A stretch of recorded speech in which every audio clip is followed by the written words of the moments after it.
Welcome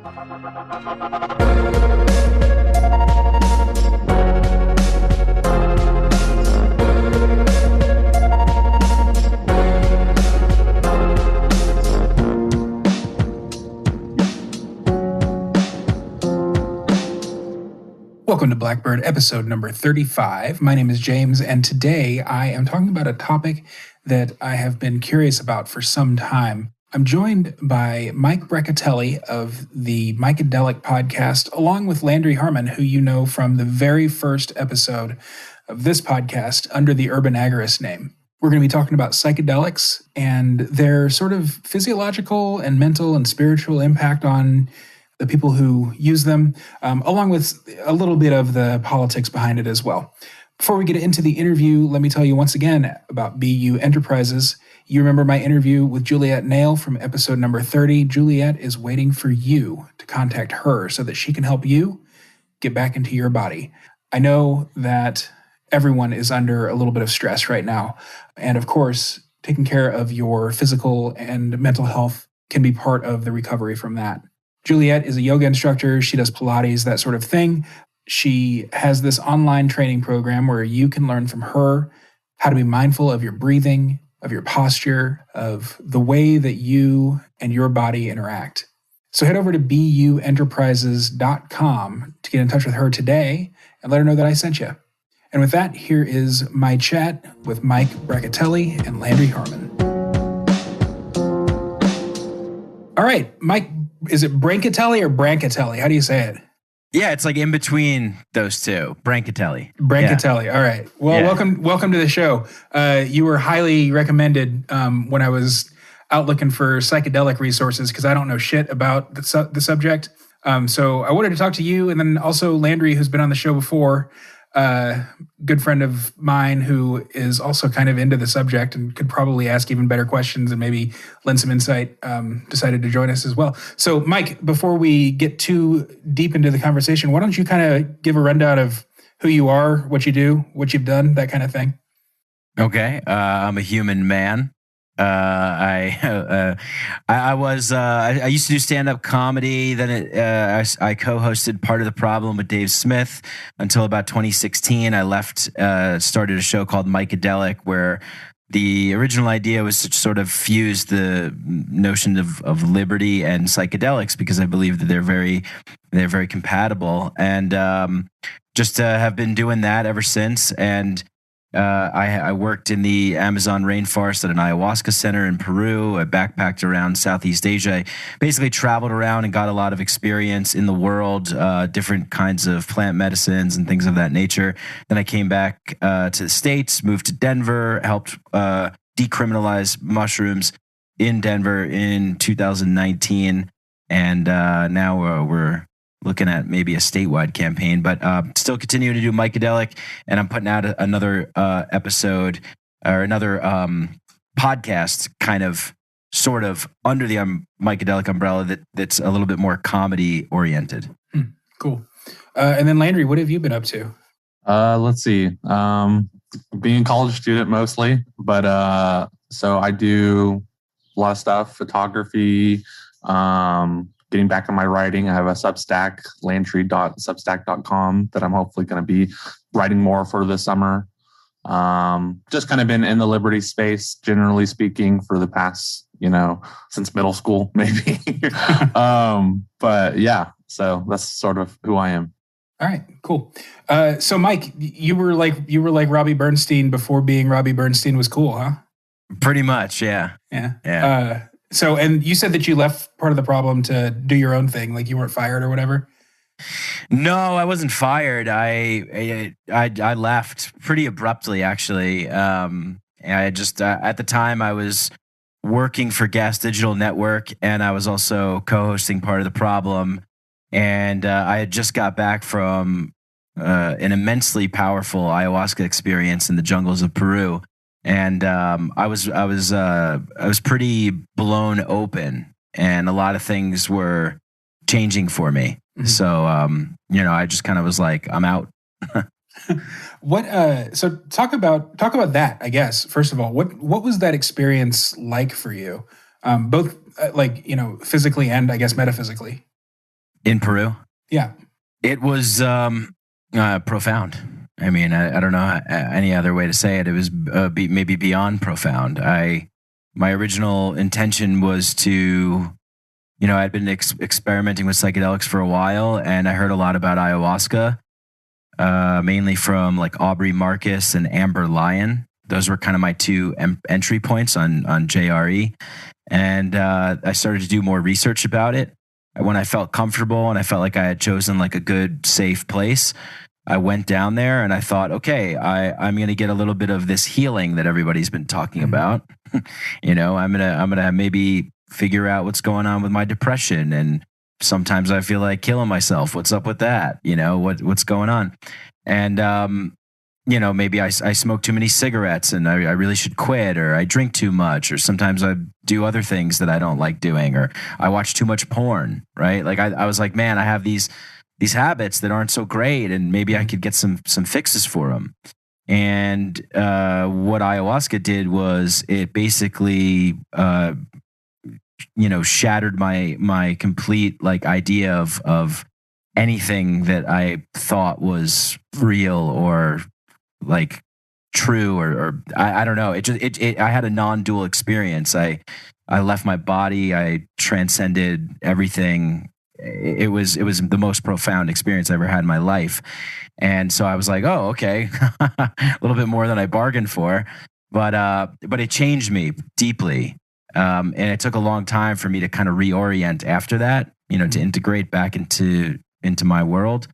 But it was the most profound experience of my life, and it definitely changed my life. And it brought me a lot of the healing. It just didn't bring it to me in a way that I thought it would bring it to me in. And it provided me the experiences and feelings and information and wisdom that I had no idea even was out there.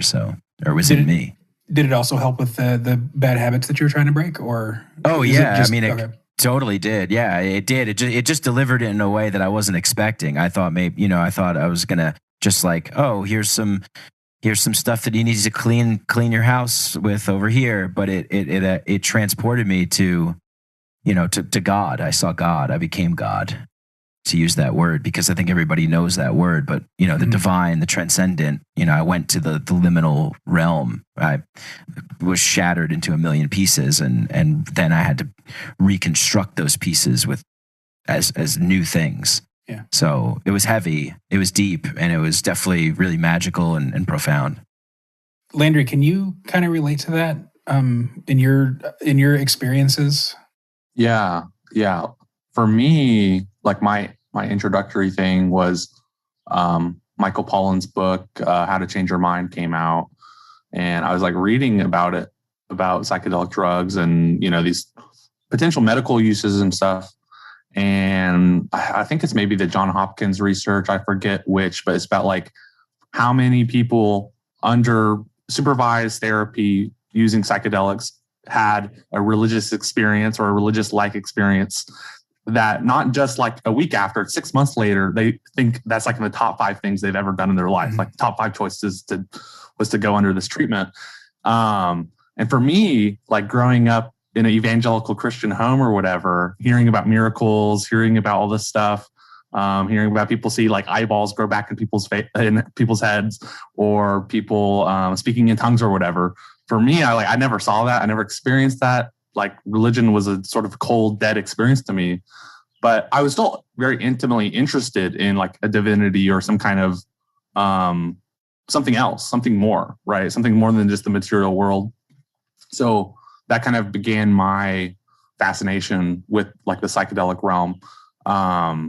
And yeah, like for me it's helped a lot. Like I deal a lot with anxiety, and a lot, or at least psychedelics helped show me that these inner states, the state of mind you have, like you have a lot more control over those states, that state of mind, than you think you do, right? And obviously that's somewhat cliche, but it's like another thing to have an intimate experience with seeing how your impression, how you shape your own mental state. So yeah, there's like, yeah, I totally, I mean, I haven't done ayahuasca in Peru as much as I would love to, but yeah, I can relate to that on a small level for sure. Would you say, is there a big difference between like actually going to South America and doing an ayahuasca ceremony sort of embedded in the indigenous communities there, between that and like going to Vegas or LA or Florida or wherever else they're doing the kind of pop-up ayahuasca ceremonies with, like maybe an American shaman or whatever it is? Yeah. Massive difference. Yeah. Yeah. Yeah, massive. Yeah, it's so I worked with the Shipibo people who are indigenous to the jungles of Peru. I believe their home is Pucallpa, and they're sort of known as like the warrior shamans. They hid and protected their secrets from the conquistadors, and remained intact.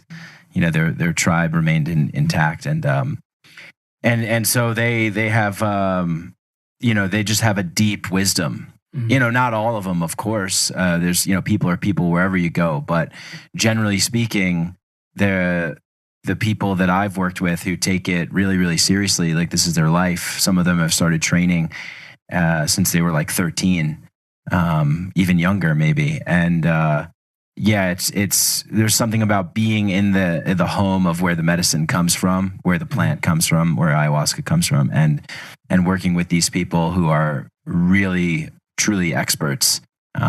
There's just nothing else like it. What kind of preparation did you need to do before actually undergoing the ceremony? They recommend about 2 weeks prior to drinking that you really eliminate all fat, all sugar, all salt, no pork, no sex, no masturbation. You really want to try and kind of purify yourself, to use that word that I don't really like so much, but it's to really just clean your system out and open yourself up so that you can receive the fullest of what they're offering. What about like mentally or spiritually? Did you do a lot of pre-work there?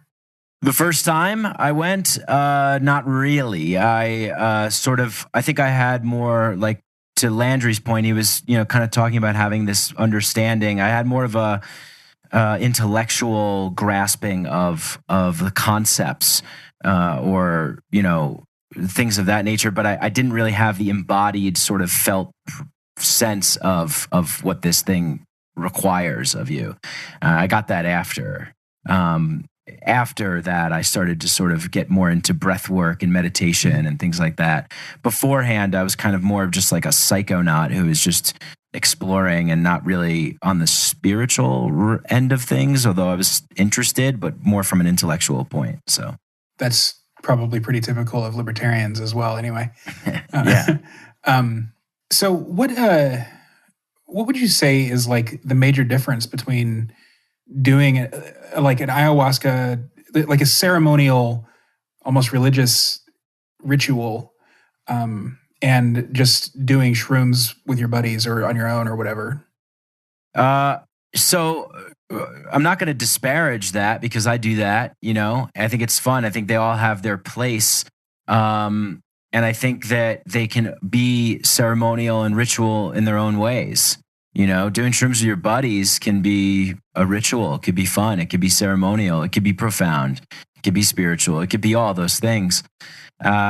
I think that there is something, though, I think that us human beings really do crave that desire to be in a place of like magnificent beauty and awe and reverence, where you walk into like a cathedral, like a Catholic cathedral or something, and it's painted in the stained glass, and it's like, there's a majesty that's like calling you up to something higher. And I think that the ceremonial way in Peru with the Shipibo is that way, and any way where you're doing it in an intentional way and gathering to really honor and respect what you're partaking in, and I think that also having sort of tangible sort of objects and music and song, it really reinforces the experience. It really like brings it out more, it creates more. It has more impact. I think, yeah. To me, it sounds like just sort of the like throughout all religions, there's basically the idea of like a pilgrimage, right? Someone having an intent journey somewhere, right? And I think that's also part of the aspect, right? You're going to another country, you're going to a foreign land, and there's a lot of things you have to consider and think about. So you're really kind of meditating on the process of even getting there in the first place. What is it going to be like? So it kind of consumes you in that way, which I think, is like saying maybe flying to Florida to see some Airbnb pop-up shaman or whatever is not going to be maybe the same level of depth or whatever, right? But yeah, that's what I was thinking about that. Yeah, totally, Landry. It's like it's got that hero's journey element to it for sure. Yeah. Venturing into the unknown and coming back with new eyes. Yeah. Totally. What about like? I guess I'm such a neophyte when it comes to this kind of thing. I don't even really know the difference between like ayahuasca and peyote and like just the shrooms that you might grow in your basement or your shower, and like the manufactured stuff too, like LSD. Are there major differences between these things, or is it just the opening up of the pineal gland or whatever that actually matters when it comes to this kind of thing? Yeah, I think there's major differences. I think that what's the difference between a cookout, with a neighborhood cookout with like a black family, and they're grilling and they got the party going, and then you just like making a burger in your George Foreman. It's you're still eating meat and you're still doing that thing, but there's a different effect. There's a different thing that comes with it. So there's just the chemical compounds that are different, right? I mean, that's the basic thing is that there's different plants, there's different fungi species, different substances, different chemical compounds that react with your like meat computer in a different way, right? So it's like different softwares plugging into your hardware essentially, and then the ritual and the ceremony and the tradition and those kinds of things, or the research or the studies or the therapeutic effects are built on top of that, to various different modalities, right? I mean, there's people that microdose ayahuasca. I don't do that. There's people that go on vision quests in the desert with peyote. That seems to be kind of a place where that is more likely to happen than somewhere like in Alaska or something. But so it's just, I think it's the chemical compound, the people of the land who have discovered these substances and how they have mythologized them, their mythology, their cosmology, and what the stories that they've created and built around it, the culture, and that becomes tradition, and so that and I think they all affect the experience. I think I'm a big fan of Rupert Sheldrake and his morphic resonance theory, where it's like this kind of epigenetic memory that's attached with the feedback loop of like us ingesting substances and how it changes based upon who's doing it, when, why, where, how, and what they think about it and the stories that they create about it. Yeah, that brings up a good point, I guess. I assume, just, being that every other substance does this, I assume that it would be like a hyper-individualistic thing where, maybe peyote and you get along real well, whereas peyote and me might be disastrous. Is that common? Is that the way it works? Yeah, I would say so. Yeah. What about a bad trip? Like, what is that like? Has it ever happened to you? And how can someone like avoid it, I guess? Well, I think avoiding the bad trip is the bad trip. Oh, okay.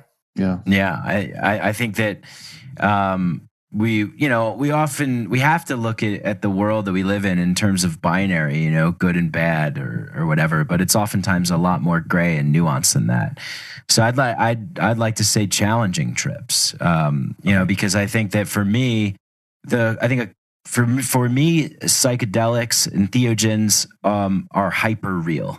When I go into those realms, I'm confronted with things that have been maybe buried in my unconscious deeply, or trauma or wounds that are stored in my body that I didn't know were there or couldn't visualize or put or articulate in any way. it confronts you. It confronts you with this in an undeniable way. And it says, you better answer this. Like, you better take care of this shit that we're showing you here in this metaphorical, dreamlike form, in this beautiful alien fractal multiverse form.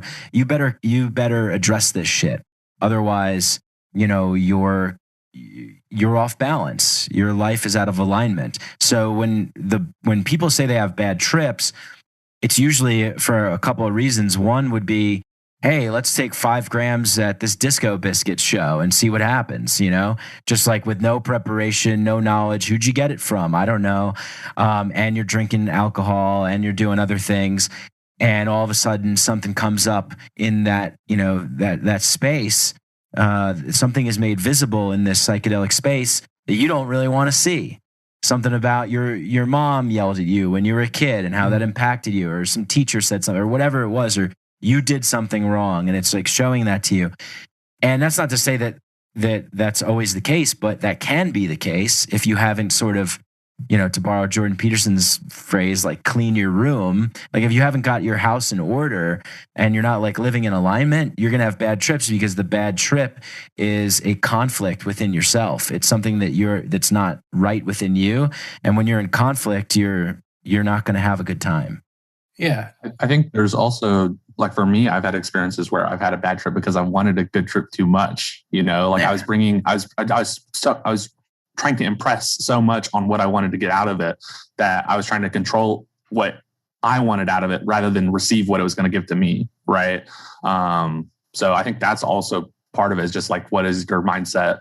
Set and setting is, the famous thing, right? So it's like, what is your mindset that you're bringing into it?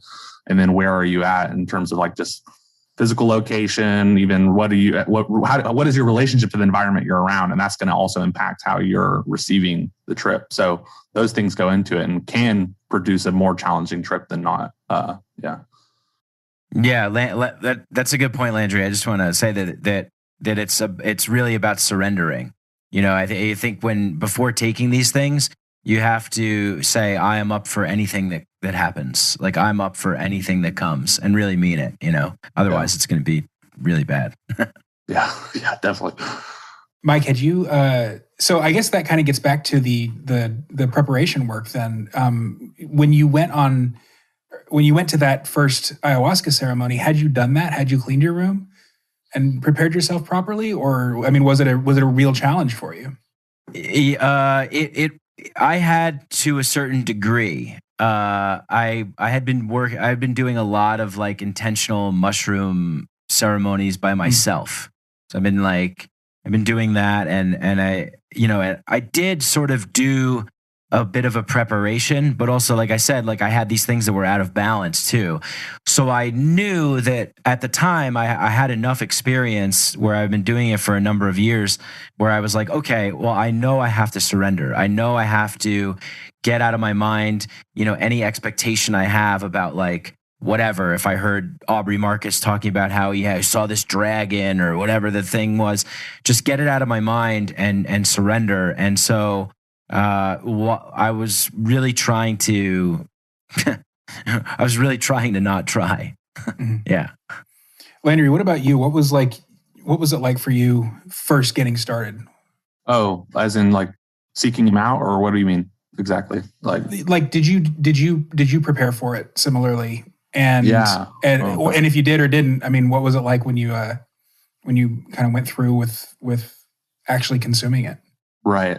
So my first trip actually was in Amsterdam, which was, I went to, and it was a good trip for me, and maybe a good trip for people who might be more anxious in terms of like the illegality aspect of it, or not knowing what they're getting or whatever. But it was really cool just to see what also a legal future could look like in terms of psychedelics, because you go to Amsterdam and you go to a smart shop or a head shop, I forgot the name of it, and then there's a guy in there who literally has like a tier list of like, how challenging or how potent do you want to go? Like, he gives you advice like he's like, a sommelier, basically giving you, what have you taken trips before, whatever. So that was my like first experience. It was a pretty light experience though, but I didn't really go into it with much in terms of like, I didn't know what I should be doing with it or what I really wanted to get out of it. I just was kind of curious and just wanted to experience it.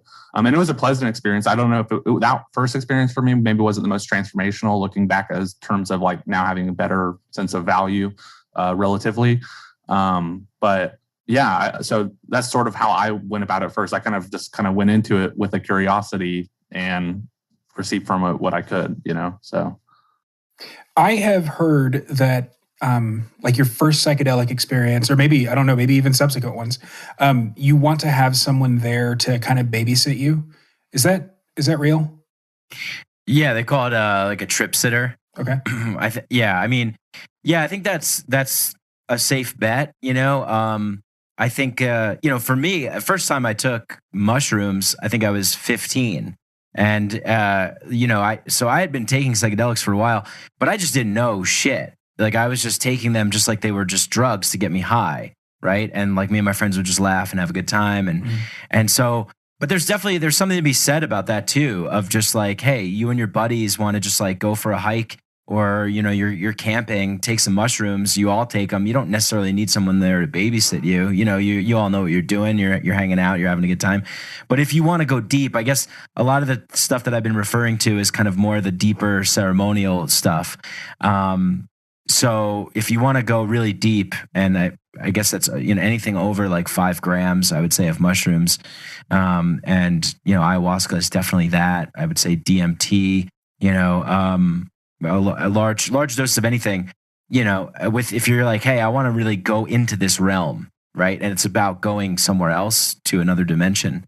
Then having someone sit by and make sure that you don't do anything harmful or stupid is good. Landry, do you have anything to add to that? Yeah, I think it's just like, again, like your mind is in another place. It's like, think of like the kind of idea of like astral projection. You're like almost leaving your body in that sense. It gives you some relief when you're in another place, that someone's taking care of your body and someone's taking care of you when you're not there, right? Or when you're not like present, So I think that's like maybe a way you could talk about it. But I think for me, I think it's somewhat dependent on how potent do you want to go? How far are you going to go? There's definitely aspects of that where having someone there to just calm you down during more intense parts of it can be helpful. And then for people who are just like completely unaware, but they're completely into it and they want to try, but they're maybe anxious, then I think having someone who's experienced it before can be a good way to go about it your first time or first couple times too. So yeah, for sure. Mike, you mentioned earlier that you saw God and realized that you are God. Do you want to dig into that a little bit?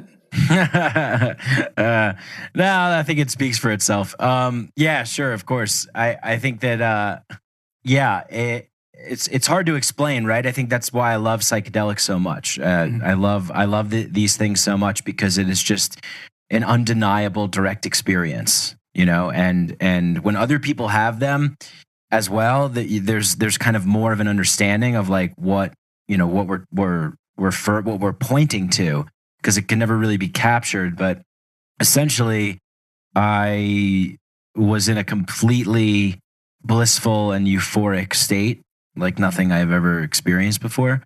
And then I guess felt like I was dying or something, but it was great. I mean, I didn't really care. I was like crying, but I was completely happy. And then I just became nothing. Like I just burst into this like ball of white light. I actually had an image before that happened of Buddha and Jesus, like as I know them to be in their like, in the forms in which we've created them as, and they sort of like merged and then explosion. It was like an orgasmic explosion, and it was just total like love and ultimate, just the feeling that you get when you just feel so loved and euphoric and just like, oh my God, it was just like unlike anything I've ever experienced. And I just wasn't there. There was no Mike Brancatelli. There was no body or form. It was formless. And it was like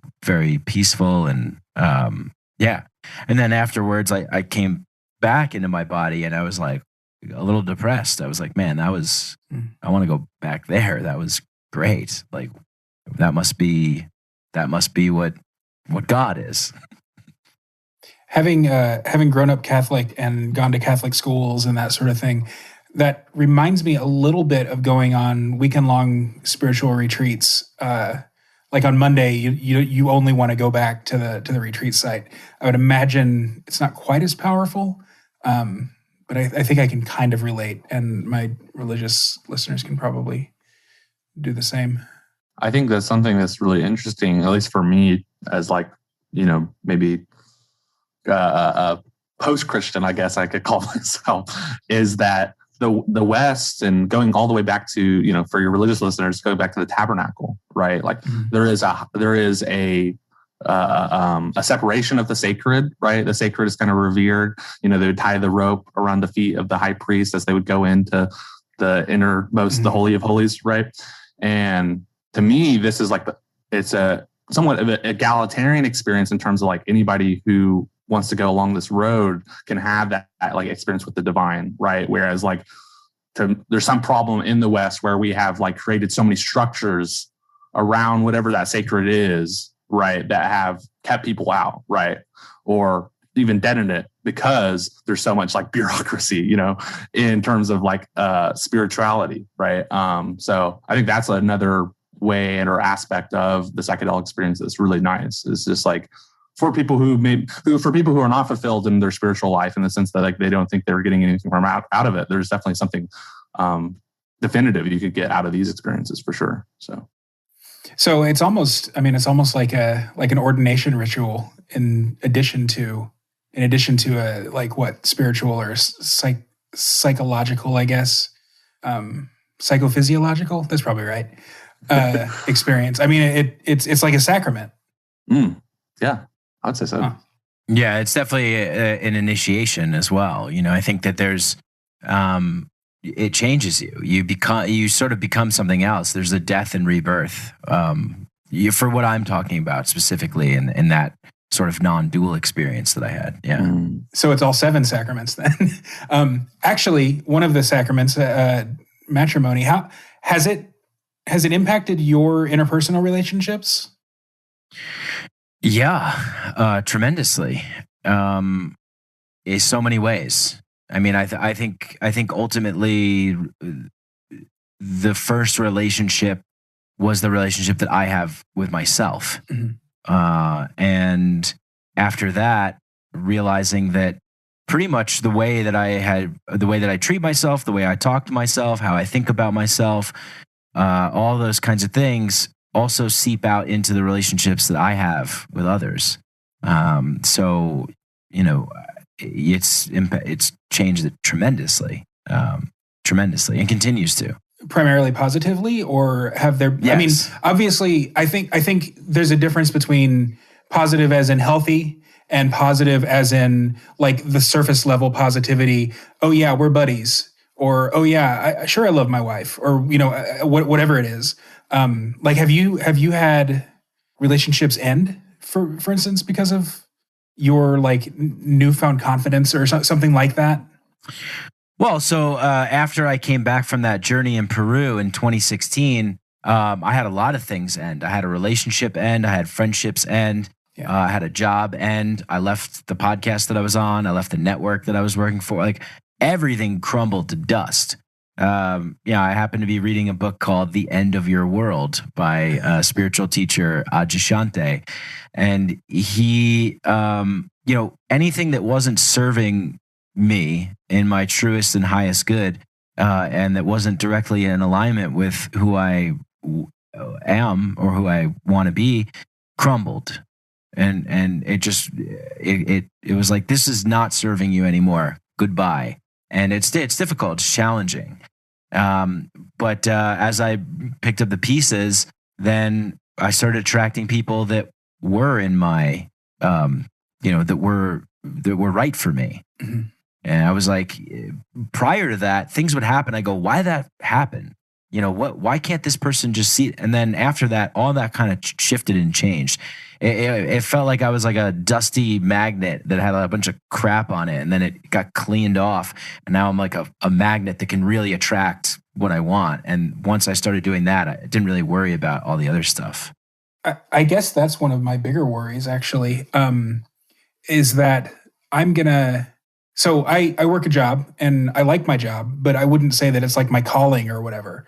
Um, that said, if I were to just up and quit my job, I would be financially devastated. So Yeah. if I went and got this, this ability, like the mental permission to giving myself the mental permission to, end my employment with my employer, and then just do whatever comes next, figure out what I'm called to. Maybe I already did it at this ceremony. And then a week later, the euphoria is worn off and here I am broke and desperately in need of employment. I mean, what's that like? Like, Well, I mean, I would say you can't really think about it like that because yeah, you never know, you never know what's going to happen, and I think that that's the true nature of surrendering, like being not afraid of like, hey, whatever happens, and I think that, for me, I really find, I mean, I was devastated. My heart was broken. I was financially devastated. I moved back into my parents' house for the first time since I was 18, since leaving at 18. I mean, it was crazy. I mean, but I think that, there's a value to that. There's a value for me, I take value in jumping, leaping, taking the risk, knowing that I might perish, and seeing if I can make it. And it wasn't some kind of like euphoric illusion. It was a dramatic shift in how I was living my life. Because I've had those before too. I've had dramatic illusions. Like I've had things where I'm like, man, I'm so euphoric and this is what I want to do. And then a few weeks later be like, oh, that was kind of wrong. But you learn, right? I think that like you either take the risk and learn or just not do that. But you have to be willing to, I think that's the thing. I was willing to. I think I'm the kind of person that I'm willing to lose everything to be who I truly am and to be the best of who I truly am. And I really mean that. I'm willing to lose it all. Do you think that's a prerequisite? Should someone who isn't in that mindset move forward with sort of ritual psychedelic experiences?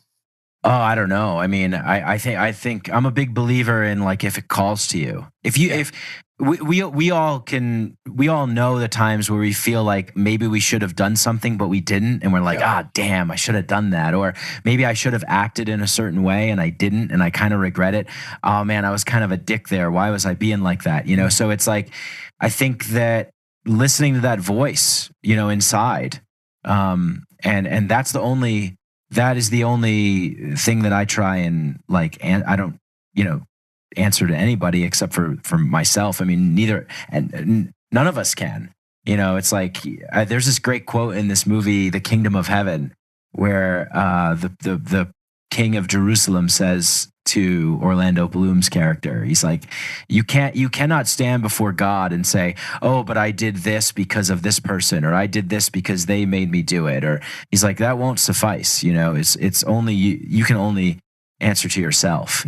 And so each person has to come to that conclusion. And for me, it was desperation. I felt great pain. I felt great conflict. And I'm like, I'm willing to do whatever it takes to feel better.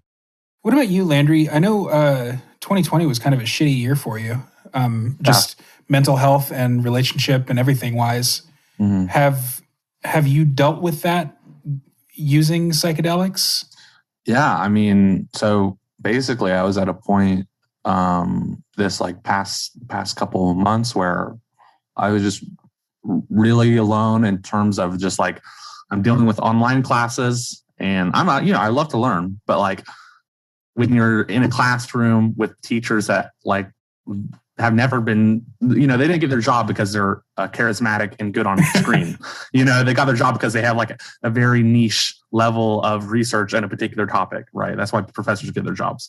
So most of them are very dull and boring, and just the experience of just like classes were not fun. Anyway, so it's like, it was like friend groups falling apart. It was being stuck in an apartment all the time in terms of just like, I would go out, but like I didn't have anybody to really see. So yeah, I was just at a point where I was like, I didn't know what to do. I didn't really know what to reach out for. And like, I literally like started looking up online how to grow mushrooms on my own. And that's what I like ended up doing. And that's like what I pointed to for help. And in a way, it was double faceted in the sense that like I got the help not only from the psychedelics, but even the pursuit of like learning how to grow them and doing this whole thing, right? Like, again, it's like that journey part, right? Which is like getting to that conclusion or getting to that moment was as much instruction to me than the experience itself. And like for me in those experiences, what I've gotten, especially recently, was just like my complacency, right? And I think I had a really visceral experience of like the clock is ticking. And I don't mean the clock ticking as in like a threatening way, like a bomb's ticking and you need to do something about it. But like the shot was fired and the time is ticking and you need to run your race, right? And like you can't be a voyeur in your own life. You can't be someone on the sidelines, right, when it's your race to run. And so like for me, it really pushed me out of the passivity that I think I was sitting in, which was just like letting life come by, when again, like realizing you're a more active agent in your own mind and you're an active agent in your own life, right? And I think that's like the undeniable visceral experience that psychedelics gives you really solidified that in my mind and has helped a lot. So yeah, it's like for me, I like went through so much darkness this past year in terms of like inside my mind, that now I'm starting to see on the other side that like how much of it was worth it, right? This past year was worth it. So yeah, that's what I would say. So Mike, you promote a thing called Fungi Academy, I believe, right? Yeah. Would you recommend that for a noob, or is that more for people who have experience with psychedelics? Oh yeah, definitely for a noob, because it's like Landry was saying. I mean, Landry, you seem like you're a little bit wiser beyond your years, but it can be difficult to find out all the information that you want to find out about these things. Definitely. You know, you can do the work yourself, like Landry has, like I have, you know, and my latest guest was Jasper, CEO of Fungi Academy, and we were both talking about that. Like back, you know, so he's created this kind of one-stop shop, and you go on there, and they have instructional videos, and they break it down like segment by segment. Like, what is this? What's the differences here? So, and they have like 75 videos. It's really great, and they're fun. Not like these dry, videos like you were referring to, Landry. They're really fun guys, pun intended. Uh-huh. Yeah, so they're my latest sponsor, and you get 25% off if you sign up with Psychedelic. So check that out. Plug. Yeah, it's not super cheap, but with the 25% off, I think it's probably doable for most people who are intensely curious about this. Yes. Yeah. Look, just as someone who's had to teach myself, it's just, I think part of just even starting is just like, there is a lot of information on a lot of different places, and it takes a long time before you even start the process, just like solidifying and like, oh, this thing is contrary to this other thing here. And like this person said that. So it's like, it is nice to have like one source that has like videos or whatever, right? That you can get one experience or like get one kind of engaged teacher from that, than like having 20 million people say different things to you, and then you just kind of have to experiment on your own, and then sometimes it doesn't work, and then that, and psychedelics take a long time, just in terms of like growing mushrooms or whatever, and if like you mess something up, it's like a 2-month mistake, you kind of have to like, so. That's right. Yeah, and there's even like and there's even squabbling in the psychedelic forums as well, like, no, that's not the right way to do it. Fuck you, you're not a real yes, so it's like you have to sift through all that stuff. So yeah, I mean, it's just it's so nice to just have like a one-stop shop for all that, and it's great. Definitely. Mike, you made a pun a second ago, and I know we both appreciate it. Has this experience, this several year experience, impacted your comedy? So yeah, I mean, I feel more reinvigorated with that. I think if you have been a listener of Psychedelics since I started, you'll see the evolution of it, like in all the phases that I've went through. Because I guess I've always been like a seeker of truth, wisdom, something real, something more beyond. And so that's what initially I got out of comedy, and I got out of kind of the daily political kind of stuff that we were covering on Part of the Problem. I was able to be funny on that show too and stuff, but it was just not how I wanted to be. So I feel that I've kind of had a reemergence of just wanting to be funny and express myself in a funny way.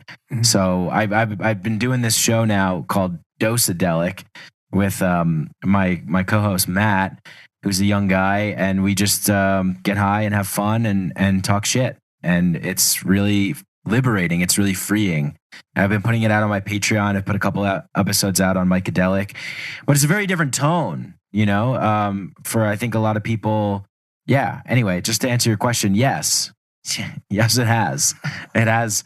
And I think the pandemic, I think with everything being so heavy and so serious and so crazy, and it's like it's too much sometimes. I want to just be able to like let loose and just like make some dick jokes, Yeah. I think on psychedelics and humor, I think there is like a very good, or like there's a very transformational aspect in the sense of like you kind of get a meta perspective after taking some stuff, right? Like they're just like concepts that are quotidian or kind of domestic or whatever for you, kind of become like odd, right? It's like seeing a word that you've seen spelled a million times the same way, but it's in a different font and it kind of looks weird to you now. It's like you get that experience with a lot of things, right? And I think you can see like in Joe Rogan's humor or stand up, or like Duncan Trussell is another one, right? Like psychedelics have a very good relationship with like observational humor in that way. So anyways, that's my perspective, at least. Yeah, definitely. That's a great point. It definitely gives you a new perspective on everything that you've probably seen before, because by the time you're like 30, you're kind of like, all right, I've like seen everything, kind of like I get, yes. I understand things in the world, like I've seen water bottles before. But if you're on some mushrooms, you're going to be like, whoa, like there's something different about this. Maybe there's something really, really fucking funny about it, and right. There you go. Yeah, it's like I think like it's like children seeing things for the first time, like seeing children at a zoo, right? They're seeing like an elephant. I was at a zoo a couple weeks ago, or a couple months ago actually, and just hearing children like see a giraffe for the first time and like being amazed by it. It's like you realize as you age, because we perceive ourselves to see like we're seeing less things new, like we have normals, we have like all this stuff out here that we've seen a million times and it's the same. Yeah, it's because really we're not looking close enough, right? We kind of close ourselves up as we age because we're pattern recognizing animals, and we think we've recognized the pattern a long time ago, and really if you look closer, there's a lot more patterns to see. So yep. Yeah. So switching gears a little bit into sort of the critics of psychedelics, you hear, I think actually Jordan Peterson, who you mentioned earlier, quotes Jung, who I think the quote was like, "Beware of unearned wisdom." Have you heard that? Have you thought about it? Do you have thoughts on it? Yes. Yeah. Well, I'm going to do a Jordan Peterson impression. Carl Jung has a great bloody quote, man. It's, be prepared of the wisdom that you haven't earned because you haven't cleaned your damn room yet. All right. That's great. That was perfect. Yeah, sometimes I break out a little JP. But yes, I do think there's something to that. I think especially at high doses. Like I think that it's different when you're kind of dabbling, you're going to a concert, you're going to a festival, whatever, you take a little bit of something, but it's not, that. But if you're journeying, if you're diving deep, yeah, because you're going to talk to God, and you better be ready for what he tells you, because you can't be like, yeah, man, I guess, yeah, I'll kind of take care of that, I guess, or whatever. No, it's like Indiana Jones and the Raiders of the Lost Ark when they open the Ark. The power can melt your fucking face off if you're not ready for that. So, I think that you have to go into interacting with these things with great reverence and respect. And I definitely, I see them as great tools and great teachers. Someone there's some kid in the class that's like acting up and, you know, doing all kinds of bullshit, but the teacher's like phenomenal. You kind of want to be like, hey man, this teacher is awesome. Can you shut the fuck up, please? Because this teacher is like killing it right now. So I think there's something to be said about that for sure. Yeah. So speaking of festivals, why is there so much overlap between music festivals, specifically electronic music, and psychedelics? And I'll add, the very first time I ever smelled weed was either at Van Halen or Smashing Pumpkins concert, which is not the kind of concert that you're gonna predominantly see people tripping. Why is there that overlap with electronic music specifically? It's primal. It liberates you, you know, like it's one of my favorite things to do is take a bunch of psychedelics and dance like a weirdo with a bunch of other people that are doing the same thing.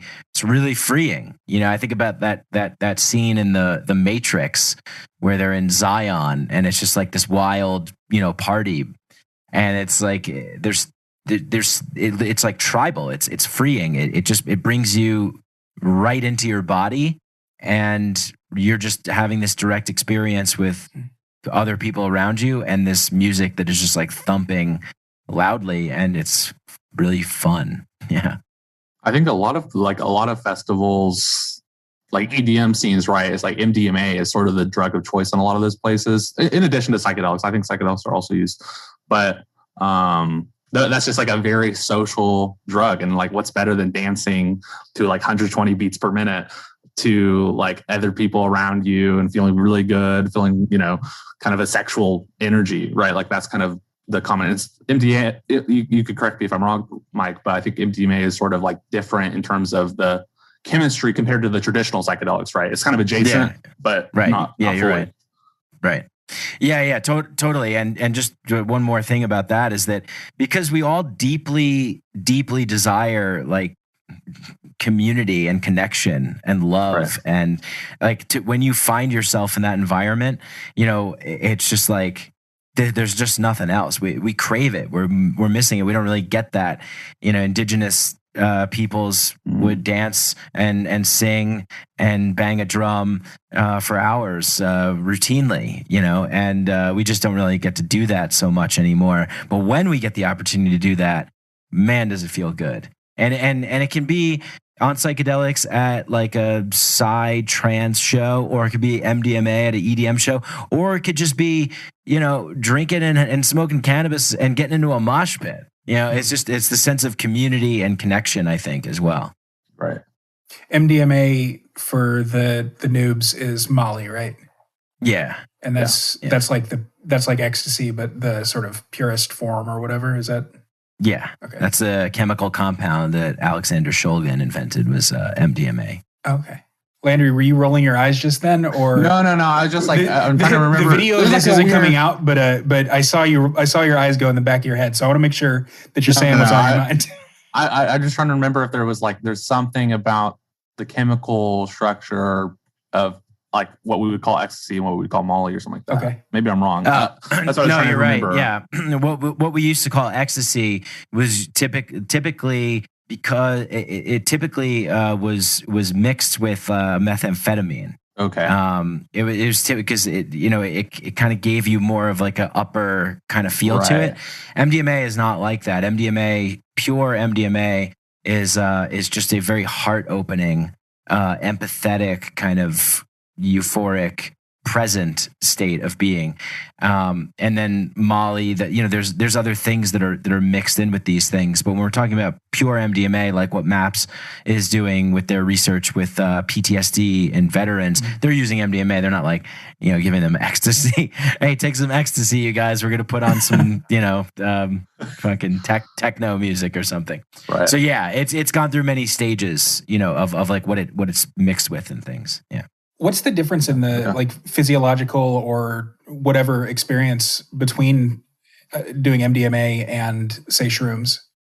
It's like a dopamine thing, right? Like I think, right? Or serotonin, it's serotonin, isn't it? It's like that MDMA just like basically clogs your system full of the stuff, which is like why there's you can get your like that buildup is can become toxic if you like overuse it, for example. So like a lot of people recommend like 3 months in between usages, because you're basically like all of your body's serotonin and dopamine are coming out at once. So like after it, you can feel really drained, and some people, depending on individuals' reactions, can like get really depressed after as well, which I think is like different than what a psychedelic experience does. Yeah, it is different, and there's things that you can do beforehand and after. Right. When using MDMA, one of the things is taking 5-HTP. There's some other stuff, but yeah, it's more. It's I don't know the right word for it, but it's kind of like forcing your body to release things, whereas psilocybin. Did you guys freeze? Oh, so psilocybin is quieting this default mode network in your brain and allowing other areas to sort of communicate with each other, where it's the other one is like, hey, turn that serotonin valve all the way on. Mm-hmm. This one is like, hey, let's like take things down a little bit. So when it comes to dosing, is there like if someone's a lightweight, they get drunk real easily, or they get high real easily if they take one puff of a joint. Does that correlate into psychedelics as well? Yeah, I mean, that's why I always recommend everybody to just start slow and small and see how you react with it. Right? It's like exactly what you said. Is you don't know what your reaction's going to be. Yeah. It might not be for you. It might. Like recently, I've actually taken a break off of smoking cannabis. I feel really good because I noticed that sometimes I'm like a little out of balance with it. So I think it's all about being in right relationship with it. If you take something and it doesn't feel good to you, then maybe it's just not really for you. So yeah, I think there's something to that. What is microdosing? Yeah, it looks like Landry just got just fell out into the ether. Yeah, he did. I just texted him. He's coming back. All right, cool. So microdosing is taking what's Dr. James Fadiman calls a sub-perceptual dose. So it's taking a minuscule amount of a psychedelic substance, usually psilocybin mushrooms or LSD, at a level where you basically are not feeling any of its effects, any of its traditional sort of psychedelic effects. Many people, actually, I believe Albert Hoffman, the inventor of LSD, said that had it not been so harshly scheduled as a drug, that it would have been prescribed the way that we had prescribed Adderall and Ritalin. Because it at very subperceptual dosages, like 1/10 of a normal dose, which would be like 100 micrograms. So it's 1/10 of that. That would be that for me. What that does is it makes me feel like I had a very strong cup of coffee, or like I had an Adderall pill, because I was prescribed those when I was younger, when I was about 14, but without any of the negative effects of that. So like no jitters or no come down. It's just a light boost in mood and focus. Okay, so and I know that's like discussed a little bit more openly, I guess, than just kind of what normies, I guess, would consider like abuse of psychedelics. Is microdosing like becoming mainstream, do you think? Yeah, I think so. I think because it definitely is easier to fit within our current economic and societal model of the way that things operate. So it's like, hey, take a little bit. You're not going to trip. Nothing's going to happen. You're not going to go anywhere. You're just going to feel a little bit better at going to work or interacting with people. I think that it's like a mood boost, cognitive enhancement. There's a lot of people in Silicon Valley that really are like all about it as like a cognitive enhancement tool. People talk about it for creativity, for focus, and things like that. I think it's more approachable. It's less scary to a lot of people. And I just think that it's only because we're still recovering from, we're still in the war on drugs, and we're still recovering from the, dare propaganda and all that kind of stuff. But I'm confident that within time, with enough education and information, people will look at all psychedelics equally and approachable and not scary. What was the fight for decriminalization in Denver like?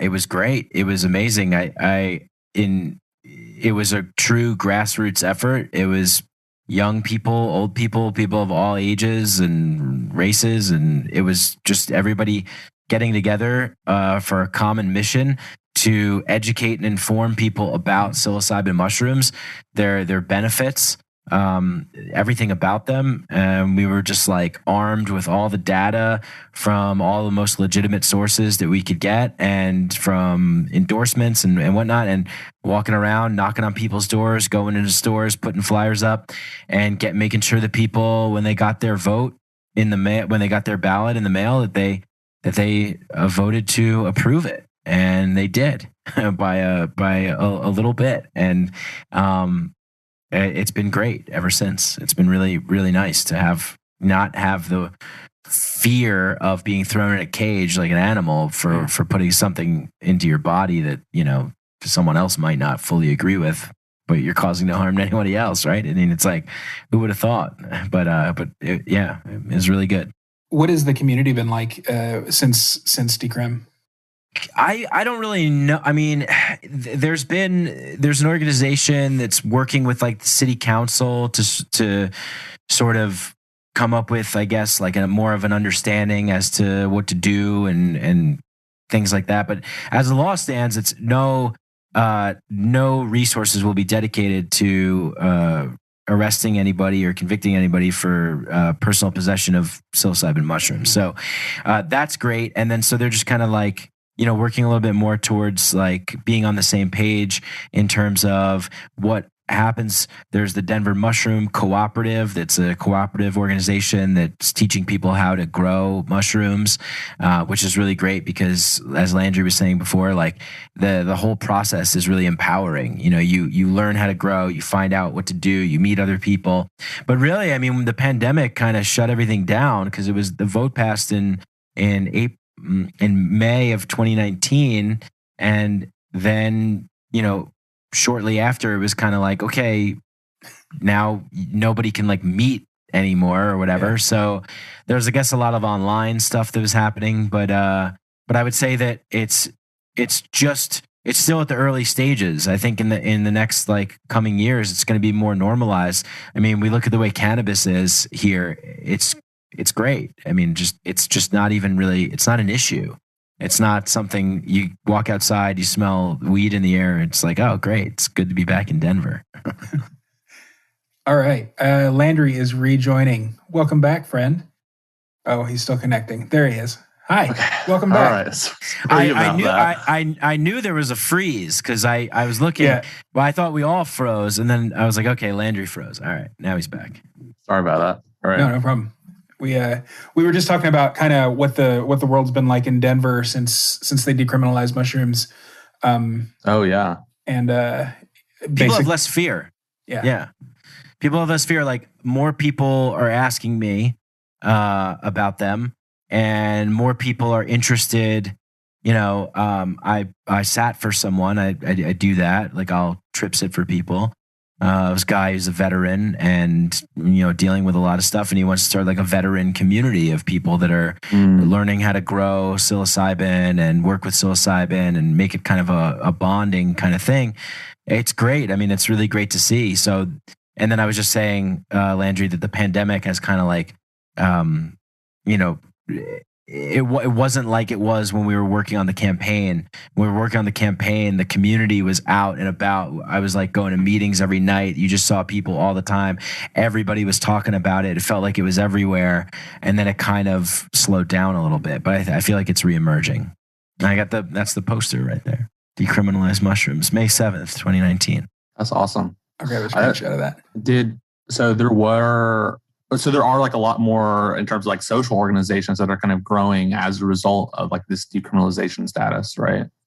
Yeah, definitely. And there's just generally, I think, less fear among people and more interest in people that were like, oh, I'd never really done it before, but I heard it's decriminalized. So, I'd love to learn how to like grow. I love when people say I want to learn how to grow because like you were saying before, it's just like so empowering. It's such a fun process. Yeah, definitely. I'm just learning how to grow vegetables. So maybe it'll be my next project. Yeah. So speaking of the sort of cultural acceptance of psychedelics, one criticism, and we'll take it with a grain of salt, I guess, but it was Alex Jones on the Joe Rogan show. He made the point that when psychedelics kind of gain critical mass or gain widespread acceptance or widespread use in a culture, that culture then tends to develop a religion centered around human sacrifice. And right now we're seeing all of these political movements that bear striking resemblances to religions, and they don't have a huge path to redemption. So that's a little bit scary for me. Ease my worried mind. So what you're saying is I'm not sure if I understand. Psychedelic movements? There's overlap in, especially, obviously South American traditional religions, where human sacrifice is ritualistically used, and psychedelics are ritualistically used. I mean, I'm not really familiar. The only one that comes to mind is like the Aztec civilization. I can't really think of anything else. And the other thing that I would say with that is Alex Jones is fucking insane. Like, why would anybody listen to me? I'm insane. It's, I mean, but he also does say a lot of things that have merit to them. But I think he's off on this one. I don't. Yeah, I mean, I don't see anything with that. Yeah, I mean, we already live in a human sacrifice culture. Just look at the military and the carceral state. If anything, psychedelics are going to help not deploy people and not put people in prison if we can take it apart, So I would say that's a stupid argument in my opinion. Yeah. Yeah. Great point, Landry. Yeah, exactly. Yeah. Good. My worried mind is eased. Thank you. And also thank you for the Alex Jones impression. That's why we brought you here, Mike. So, and then like another Alex Jones, but this is also a little more widespread, I guess. Criticism or worry or whatever is that doing psychedelics lifts the filter between our brains and reality, and it might be a little too much of a red pill. Alex Jones thinks it opens you up to aliens and interdimensional beings. Maybe don't go that far. What are there drawbacks to this?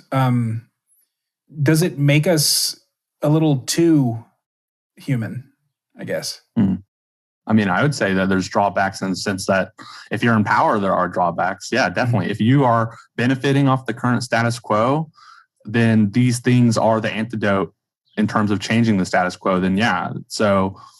So people who are maybe, and then from centers of power, like people who are maybe more conservative in the sense of like they like things as they are now or they used to be, right? Then maybe you should be a little bit worried. But I think, and this is something I've been writing about recently, is that we are currently living in an era that's in a lack of imagination and a lack of belief, right? I don't think people truly believe the convictions that they say they do, right? I think when people say, abolish the police, and then they walk it back and say, oh, we're talking about budget cuts. It's like everybody doesn't really believe the premise of what they're saying, they say they believe, right? So for me, I think we do need in this present moment where it seems like the whole world is just pushing towards like a global progressive hegemonic state ran by corporations, right, that are in cahoots with this management, that we do need some imagination. We do need a change of the status quo. I think going forth, the status quo is going to kill us all probably. So, there are drawbacks. It's for the fucking people in power. Yeah. So. Yeah, I concur with that 100%. Yeah, I think that it's I think you said like a lifting of the veil. Is that what you said? Like something like that. And I think that that is what it that is what it does. It's just none of the bullshit and lies and sociopathy and we have to heal that from our species. And I think that psychedelics can play a major role in that, because it makes you more human. And when you're more human, you have more empathy, more compassion, you see yourself in others, and you have more tolerance to accept ideas and ways of being that are different from yours. You're more likely to say, hey, go ahead, have your thing, do what you want to do. We're going to do what we want to do over here. And, it's all good. Let's just be more peaceful and nonviolent. I think that psychedelics can definitely help with that. And that is a major threat to the establishment power systems that rely on fear and separation and demonizing and dehumanizing the other. The advertising and the pharmaceutical companies and everything that benefits off of the current way things are. So I see nothing but good things, but it doesn't mean it's not going to be messy. It doesn't mean you're not going to have, charlatans and cults, and it doesn't mean that it's not going to be messy. It's going to be messy. Right. Transformation is messy. When everything is revealed, it's going to be a little messy, but we're going to need some wise navigators to help us through. I think this is the core function of the state, and that, what it really does at the end of the day, and this is bringing in some like Foucauldian postmodernism, but it sets the reality that we live in, right? It limits what is even possible, what you could even imagine, what you think you could even partake in, right? And going back to like the Egyptian pharaohs, right? Like, they're gods. Here are our giant pyramids. Fuck you, you're a slave, right? So where do we see these artifices? Where do we see these symbols? Where do we see these things that are keeping people in line and keeping people not looking at power, but looking at each other, right? And that's what psychedelics does, is that if there's anything that can be more uniting, and as he says, more, as Mike says, more make you more human, it is psychedelics, right? Just add to that, for sure. Mm-hmm. Awesome. Cool. Well, Mike, as the resident expert-ish, I guess. I mean, you're a podcaster on the subject anyway. For someone who has never done anything with psychedelics before, they don't even know how they're consumed. How would you, like, step by step, recommend that if they're interested or curious, they get into it? Yeah. Well, I guess I would say look to now that we have a lot of mainstream publications that are putting stuff out. I would say that's probably a good place to start, because it'll be a little bit more palatable to somebody who's outside of things and it's naive. But there's good websites, there's good organizations out there. I mean, I can list them all, or people can contact me and I can tell them where to go. But yeah, I mean, I guess I would just say just educate yourself really thoroughly, and try and find really good sources to educate yourself with. Also, see if there's any psychedelic meetups in your town or in wherever you live. See if there's any organizations at your school. I know there's a psychedelic club in one of the universities here. So, find the others, find other people that are wanting to talk about this stuff. And, maybe it's a Facebook group, maybe it's a real live group. But yeah, I would say that your path is going to be your path. It's going to be unique and different, but there's a lot of good stuff out there. And, it's pretty easy to find nowadays. Awesome. Landry, anything to add to that? Yeah, they're tools, so you better read the instruction manual. So you can get that in a lot of ways, as Mike's just detailed. So yeah. All right, cool. Well, let's go ahead and leave it there. Landry, since Mike got to introduce himself first, why don't you plug your Substacks and anything else you want to plug away at? Yeah, Landry.substack.com, Landry_creative on Instagram if you want to see any of my photography and get up to date with my writing. And then see me and James in person at RU Texas in October. So nice. With Thaddeus Russell. And you could probably click James's affiliate link in the description. Or wherever. I'm going to put my affiliate link in the description. All right. And then Mike, where can people find you? Yeah, find me on the internet. Psychedelic Podcast, Branc is my website, BRANC. Just that. I mean, I put out podcasts. That's mainly what I do. And I have a YouTube channel, but I don't really do much on it. I've just put podcasts out on there as well. Just find Psychedelic or Mike Brancatelli. I'm out there. You'll find me. All right, cool. Thanks a lot, guys. Thank you. All right, thanks again to Mike and Landry for joining me today, and thanks to you, as always, for tuning in. If you like what you hear on the Blackbird podcast, make sure you head over to blackbird.substack.com and sign up with your email address.